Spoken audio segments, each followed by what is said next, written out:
Sports is a tool to develop human beings. I love that. That's it. That's it, right? And so if I'm a youth coach, what are the lessons that I want these kids to walk away with at the end of this season? Not how well can they shoot their jump shot, not how well they can set picks. Yes, all that stuff matters and it's technicality and stuff like that. But what life lessons do I want them to learn from being around me? Welcome to Limitless Minds, the podcast where curiosity meets greatness. If you're ready to discover what it takes to be truly limitless and push beyond your own limits, you're in the right place. Welcome back. Limitless Minds podcast, summer series. DJ Eidson and I are talking youth sports. And today, specifically, we're going to start talking about the youth sport coach. Yes. And some things we've seen over the years that make a great sports coach, and maybe some things to do and maybe some things to not do. So if you're a coach and you coach younger players, high school and below, this podcast is for you. This podcast is for you. It's for you. You want to be a coach that kids never forget. Maybe, right? Like there's a positive coach people never forget it. But that's what you strive to do. Be somebody that they never forget, but in a positive way. So hopefully we'll be able to kind of talk through that and give you some tips on what good looks like there. Some of the things that we've seen, maybe mistakes we've even made. And but yeah, this one should be a good one. Yeah, and I think let's just dive right into it, DJ, because what you just kind of made a point there. Like, it's not about forgetting; it's about the impact. What kind of an impact do you want to make on the youth athlete that you have the privilege of coaching? And I think about it like the lessons that we learn and the things that we can take away from our experiences as youth sport athletes and the impacts that coaches have on us. Yeah, the kids from whatever age, let's go, like whatever, 4th, 5th grade, 3rd grade, when kids start like going into rec sports and things like that. From that age all the way through to their teenage years and until they, go off to college, what kind of an impact are you going to make on that athlete? And they're really impressionable. Their brains are not fully formed, right? Like that's the whole thing. The brain's not fully formed until you're 25 years old. That's why especially for boys. Boys develop like the executive functioning part of your brain for boys. So parents be a little more gentle towards your teenage boys in that area, because it takes a while for us to get there. Some of us don't ever get there. So yeah, that's you, me, and Harry. Definitely. Travis, on the other hand, he got there. Colin, that's right. There. Yeah. Harry and I and you. We struggle a little bit. We haven't matured. But that being said, so let's just dive into it, right? Yeah. So how can you have great impact? What are the things that you've seen youth sport coaches do, or that you've done yourself as a youth sport coach, that allows you to have a really good positive impact? Yeah, I mean, first off, I'm going to start out with a stat. 70% of kids quit organized sports by age 13. So you think about that when you unpack that. You say, is the biggest issue in sports, in youth sports, talent development, or is it the environment that we're putting them in? And so when you start out with that and you say, what type of environment as a leader of youth am I creating? Is it an environment where they're able to thrive and show up the best version of themselves? Or is it an environment where we're sowing consistent seeds of doubt and negativity to where they really can't show up with their best skill set because they're just a mess internally? And so as a coach, and I've coached youth sports now for 2 decades. Your ability to be able to create an environment of kindness, love, encouragement, positivity. I know we talk a lot about neutral, but being positive where it requires, which is a lot when a kid is first starting to do something that's hard or difficult, is super important.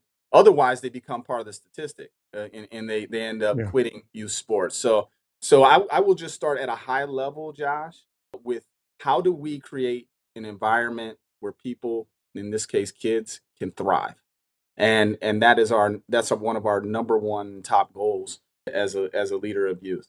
Yeah, I think one of the other things too that we can add into that is connection. I think, having, it doesn't matter if the kid is, 8 years old in third grade or 14 and, and going into, ninth grade or whatever. Yeah. Like, you could still treat them with a respect of having a conversation and connecting with them. One of the things, by the way, the little hack for connection, ready, little hack for connection, no matter what size athlete you have, getting to their eye level when you talk to them is crucial. Wow.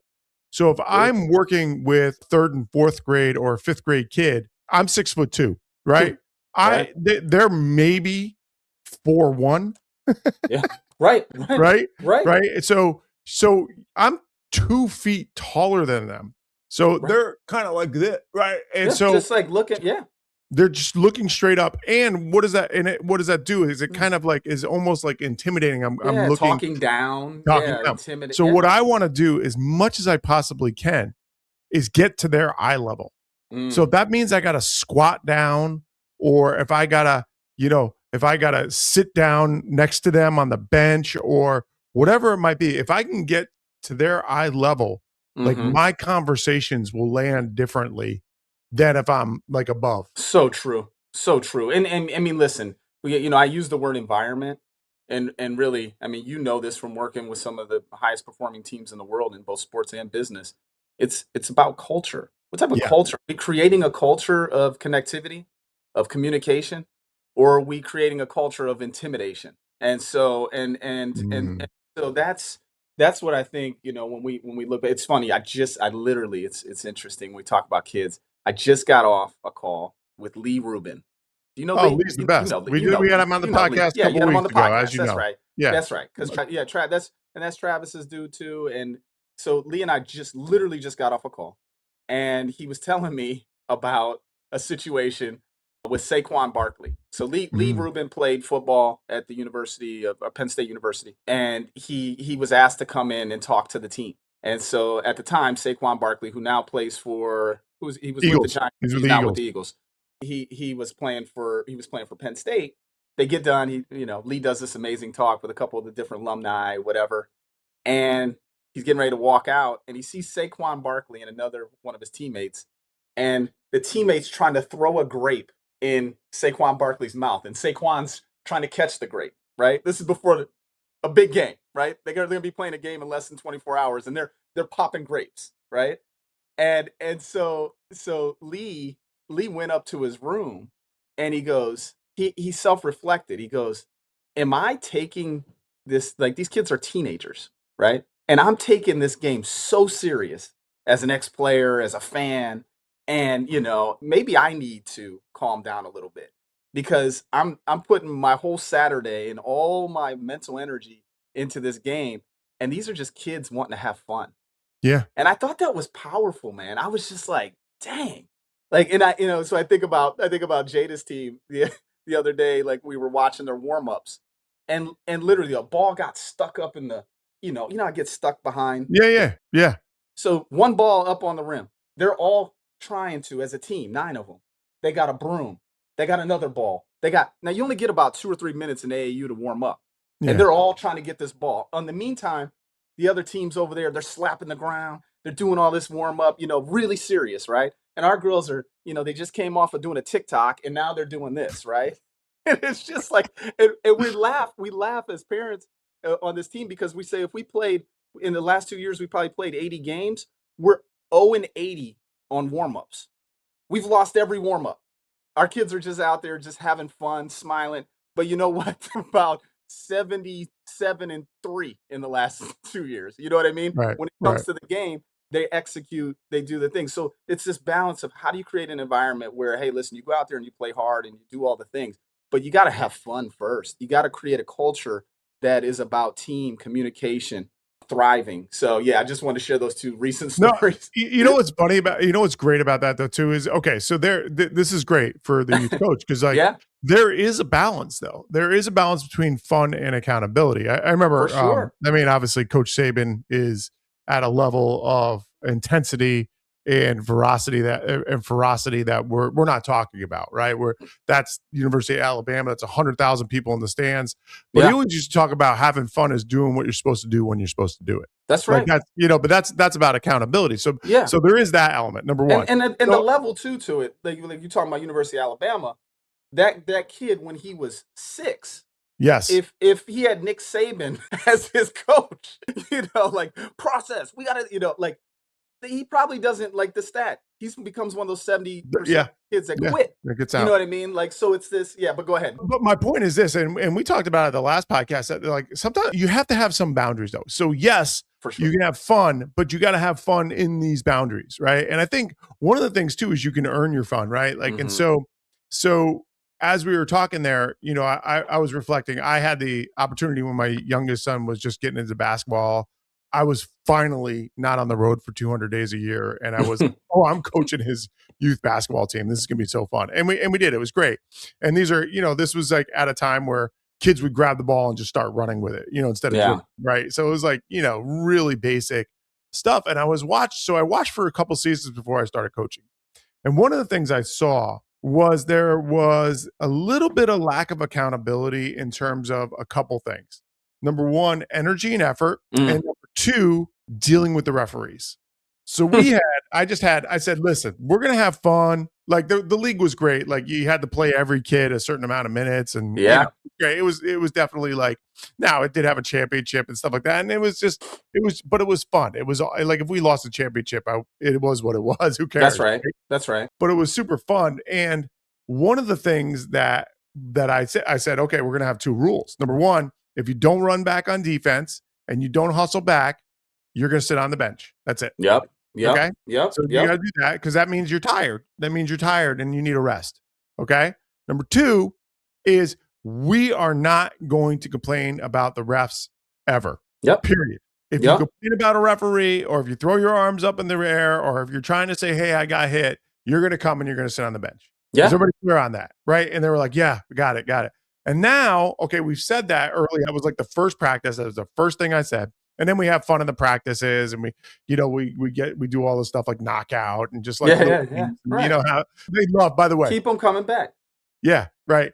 They love knockout. Kids love knockout. That's a beast game. I'll play knockout right now, man. Like, let's go. Let's go. I like it. Back and play knockout. I play knockout. That's a great. I love game. That. It's super fun. So anyway, but the thing was this, like what was really key was their understanding of it. Okay, we're really clear. Now, first game comes and a couple kids don't run back. You're going to remind them, hey guys, we got to run back. We got to run back. Remember, we got to run back. Yeah. And then if they continue not to do it, then they're going to, okay, let's sub out. Now let me have this little conversation with them about this. Because what it boils down to too, especially in youth sports, is what's the lesson we want to teach the kids? Man, that's what I was, as you were saying that, I'm like, okay, he said we have to have effort and we're not going to complain. It's like the best coaches develop humans first and then athletes second. Like that what you shared there. I want you to be my coach's kid. I mean, my kid's coach. I'm sorry, my coach's kid on the next Jerry Springer. Jerry. I want you to be my kid's coach, man. Like you teach them effort, and then you teach them, how to not complain. Listen, you go to a youth game. I can tell you a good team from a bad. A bad team, all you see is this. I'm sorry for the folks on YouTube. I got my hitting my arm. He's hitting my arm. I got my palms up. Everything. I'm complaining. Like, what's going on with the refs? What's going on with I got fouled. All this stuff. If I see that, I know that this is a really average team because what are they doing? They're complaining. It's a team. Yeah. It's a team centered around negativity. So as a coach, man, if I can clean up complaining and I can clean up effort and I get them optimized there, guess what? That person walks into the college interview with a certain level of confidence and effort and, and attitude. They walk into the job interview. Those are transferable skills into life. That's what I care about as a coach. That's what I care about. Because now at 20 years, I see these kids in business now. The first crew I had, literally, they're starting businesses, they're working in businesses, and they're using the skills, those transferable skills that we were working on at 8 years old. They're using those in corporate America. Well, that's the whole thing too that I realized was, and this was an eye opener for me. So when I was at IMG Academy, we had John Wooden, his grandkids, Wow. Came and visited because we were going to name one of the buildings the John Wooden Center. Okay. So for the Wooden Center for Leadership and Character Development, that's what we were doing. And so it was cool because we got to chat with them and pick their brains, and that's what they told us was like John Wooden, one of the greatest American basketball coaches of all time. Insane. 10 championships in 11 years, several undefeated seasons, Kareem Abdul-Jabbar, Bill Walton, the name of, like UCLA. And, his whole thing was, hey, how was the season, Coach Wooden? How was the 1969 season for you? I don't know. Talk to me in 20 years. We'll find out how it was. Right. Because in 20 years, I'm going to know how these guys ended up. Because what I'm doing here is I'm not developing basketball players. I'm developing human beings. Man. And that's the whole key. And we saw it in Chicago where our whole philosophy was better people make better Cubs. You see it with New Zealand rugby, the number one rugby team in the world for 100 years. Like literally, they've been the best team in the world for 100 years. That's crazy. And their whole thing is better people make better All Blacks. They're called the New Zealand All Blacks. And that's it. Like, and so that's the thing. I've said this over and over and over again. Sports is a tool to develop human beings. I love that. That's it. That's it, right? And so if I'm a youth coach, again, I'm going to go back to this. What are the lessons that I want these kids to walk away with at the end of this season? Not how well can they shoot their jump shot, not how well they can set picks. Yes, all that stuff matters and it's technicality and stuff like that. Not how well they can, put their crosses in for soccer or, hit their forehand for tennis. But what life lessons do I want them to learn from being around me? Yeah. No, if you can reflect on that, then you're going to set yourself up for success, right? It's so good. I mean, there's so many nuggets in there. I was thinking about, when you mentioned John Wooden, and then we just saw our friend Coach Corey Close with UCLA. Yes. Yeah, UCLA head coach who won the national championship this year. Congratulations, Coach. Shout out, Coach. But her mentor was John Wooden. 20 years ago. I mean, he's shining down from the heavens, seeing that one. 100%. He didn't even get to see it here, but those are the seeds that he planted through his leadership, through his mentorship. And at any time I hear her talk about leadership, she mentions Coach Wooden. And I want to be that type of coach where it's like, let me just plant a seed or two. Listen. You may be. I know we're coaching football or basketball, baseball, whatever the sport is, but like you may be coaching the next Supreme Court justice. That's who you might actually be coaching, right? Or the next person that develops the cure for cancer. And like, do you want to be a part of that story that really helps that person again show up the best version of themselves, unlock their potential? Or do you want to be the story of the person that, you've heard my story, right? Of the teacher that was negative towards me, or the coach, or whatever it is. And it's like, do you want to be part of that story? And that's really the seeds that we're planting. Yeah. And again, I think one of the things is a lot of times youth sports has got that volunteer parent who's jumping in, and shout out to all the people that just volunteer. Man, for sure. And you got a real chance to impact these kids. Yeah. In a really positive way. Or, if you're not prepared, if you're doing it just because you want your kid to have playing time, right? Yeah. Which certainly some parents do that, and that's how they volunteer coach. But the reality is this, like, there's an opportunity for you to do both positive or negative impact. And so you got to choose that, and then choose exactly, hey, what lessons do I want these kids to learn? No doubt. I got a question for you, man. So you got, you see these unbelievable athletes that are out there now. And I mean, gosh, there's obviously a lot of money in sports. You've seen a lot of people reclass and there's even at the middle school level now, people are talking about NIL money at middle school and high school level, which is insane, right? But it's insane. It's where we're at. It's just where we're at. How do great coaches in this environment build confidence without creating entitlement? So I think one of the biggest things I saw a study years ago. This is when I was working at IMG Academy, and Carol Dweck's growth mindset was just kind of launching the book Mindset by Carol Dweck. And she talks about growth mindset and the fixed mindset. And there was a study that was done in England. I've referenced this before, but the study was looking at the youth players that went from in England for soccer, for football. Every professional team has an academy. So Liverpool, Manchester United, they have an academy where the kids start at the academy at like age 8, 9, 10. And so they go to school at the academy, and then they're playing, they get recruited in. Like the kids get recruited in. Eventually, as they get up to the teenage years, they're either offered a contract or they're let go. And one of the things they looked at was which kids, they did a study across a bunch of academies, and it said which kids were the ones that were able to progress from the youth system into the adult system and get a contract and be part of the club. Interestingly enough, one of the biggest factors was what they were complimented on. Okay. If they were complimented on their talent, you make it look so easy. It's so effortless for you. Wow, you're so smooth. It's so clean. Those were the ones that failed. Wow. The ones that were complimented on their effort, on their resilience, on their grit, on their toughness, were the ones that persevered and succeeded. Wow. It was all about what. So you were asking about how do you build confidence? Yeah.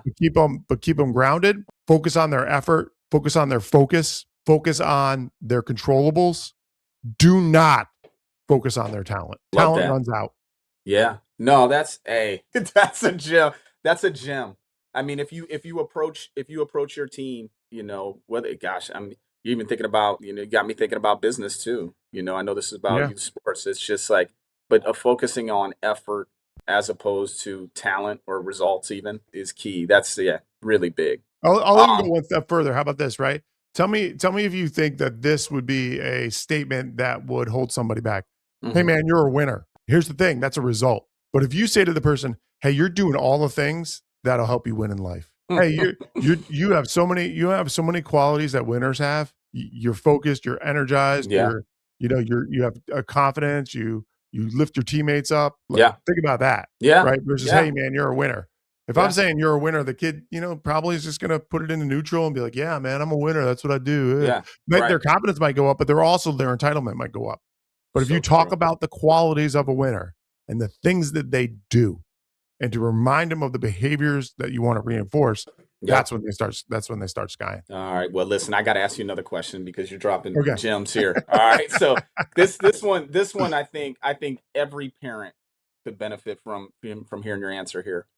What should a car ride home sound like? So there's a couple different theories on this. First and foremost, let the kid drive the conversation.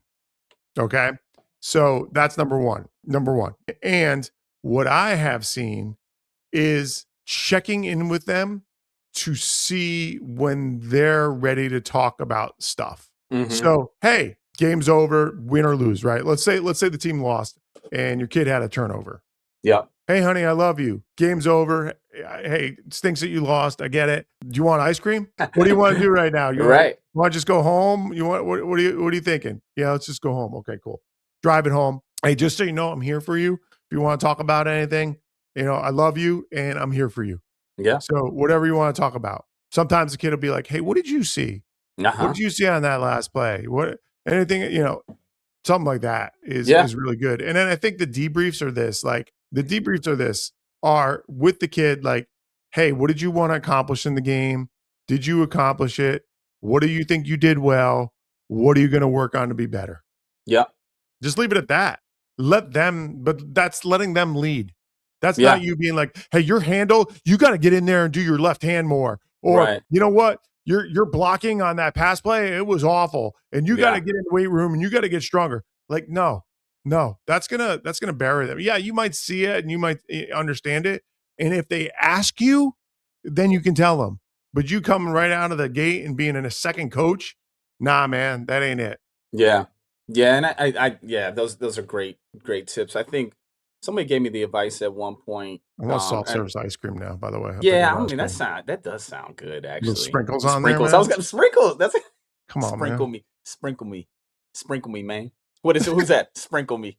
I don't You don't know. remember that song? That's E40, man. E40. Yeah. Okay, never mind. We're Sorry, man. digressing. No, but somebody gave me some advice. Somebody gave me some advice around this one time where I read it. I can't remember where I picked it up, but you got to have a default when they come off the court, and and what are you going to say when they first come off? And typically I'll say something like, "Man, I love watching you play." And I say that win or lose. Yeah. I love watching you play. And so first of all, it's true, and so kids can sift through, when you're being disingenuous. And so that, I want to say something that they know is true. And it has nothing to do with, Wins or they didn't losses. use their left hand, win or loss, didn't try this new move, whatever it is. To your point, there's a time for that too. And I've seen that as I approach it that way, more opportunities like you just alluded to where they're asking questions and then I'm able to provide that's happening more often. The other thing that we can do as leaders of kids is teach them how to be curious in every part of their life. Because when they Yeah. start to ask more questions, like in all aspects of their life, they're going to ask more questions in basketball or football or whatever sport that they're doing. And so, but there's a certain curiosity that they have to have, and so practice what that looks like at an early age, and then they will start to figure things out themselves. There are a lot of robot kids out there. You tell me what to do, I will do it. But their ability to watch a game and understand it and then apply whatever it is that, the skill set that they need, that's kind of that next level. But it doesn't come by you just like playing, like you see those video game coaches, like Yeah. pass, shoot, jump. Like, no, no, no, no.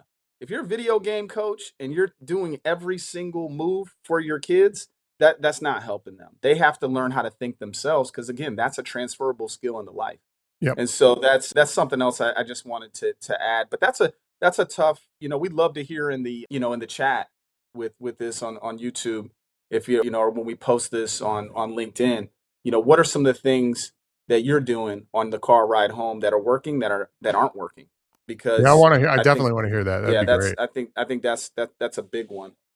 This has been awesome, man. Really, Yeah. really good stuff. Last thing I'll say is this too. Like, I think film is awesome. Yes. At a certain time frame for the kid, maybe not when they're not super young, but maybe when they're getting into middle school, maybe a little, hey, like filming them is awesome, and letting them watch it. Hey, what are you seeing? What are you seeing? Versus like, see, here you are, you're just like, you got your head down and you're, like, hey, Yeah. what are you seeing? What are Right, you seeing? right. And so that's a great thing too, is to have them. Like my son, he's, like I said, he's a freshman in high school, and he loves it when I'm able to film, because he's been able to dissect it and be like, oh man, I drove in there, and when I was driving in, it really felt like the defense was collapsing on me, but all I had to do was pump fake and I would have been through. Yeah. Okay. And then the next game, guess what he does? He goes in the lane, he pumps fakes, and then he, goes to the layup, It's right? so great. So, sometimes that filming, Yeah. and I think if you can we've been lucky enough where I've been in certain gyms where there's a stand that's like, you can see the whole court kind of deal. Yeah, Like if you yeah. can get in those, that's great.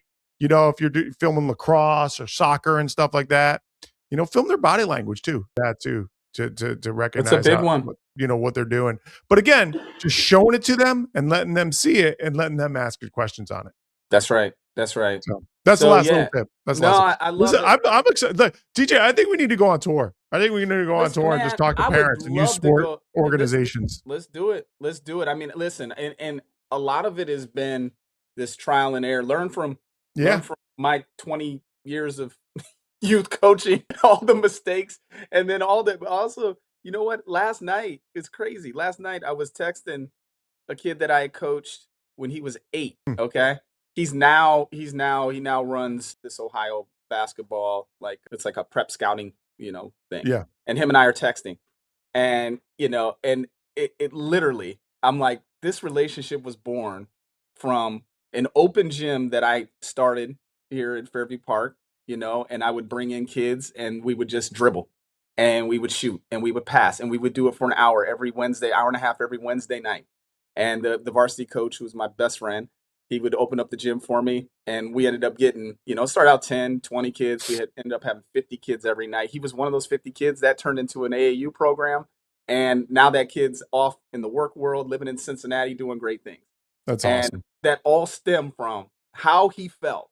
Like he can't, I'm sure he doesn't remember any drills, but there's a certain feeling that he had. And now he's going on and he scouts high school basketball kids in for hoops. And he's found a passion for it, but it all stemmed, in some part. I feel like I'm a small part of that. And hot open gym on a spring day. You know what I mean? 20 years ago. So it's but you never know, really man. good stuff. You just don't. YNK. You never know. You never know. You never know. So show up with purpose, on purpose. Yeah. Have something that the kids can learn. What do you want them to take away from you? Well, how do you want to impact them? That's it. Ask yourself those questions before you step on the court every day, before you step on the field, before you step into the baseball dugout. How do you want to impact these kids? What do you want them to learn? Period. No question. Well, this is what we're going to do. We're going to actually have a part 2 for this, because there are probably, there's 2 or 3 other stats and takeaways that we wanted to share. And I think we do a part 2, man. This is going pretty well, Josh. Let's get it done. Like let's go on tour. Let's have Anna. Let's hook up the tour. Get us on the road. And I'll get us in with let's start with Vatican City youth sports first. Yes, and then we'll go from there. Yeah, we'll bring little Julian, along with us, man. With his hair. All the hair, all the elements, all the elements on his head. Amazing. For those of you who don't know, we're just having an inside joke. But that being said, hey, listen. They're on the inside, man. They listen. They're in. Shout out to Nancy Eidson. How you doing? Love you, Mom. You know what I mean? Give a shout. She listens to all of them, bro. Like you gotta give a shout out to moms. So, anyways. All right, team. Well, listen, like we always say here, you don't have to be sick to get better. And we will see you on the next Limitless Minds podcast. Subscribe. Click that, pound that subscribe. Go on to YouTube, comment on LinkedIn. The newsletter join the newsletter. Get the newsletter. Buy, win today. JoshuaLifrak.com. Yes, right. Get that one. All right. We'll see Talk to y'all soon. Bye.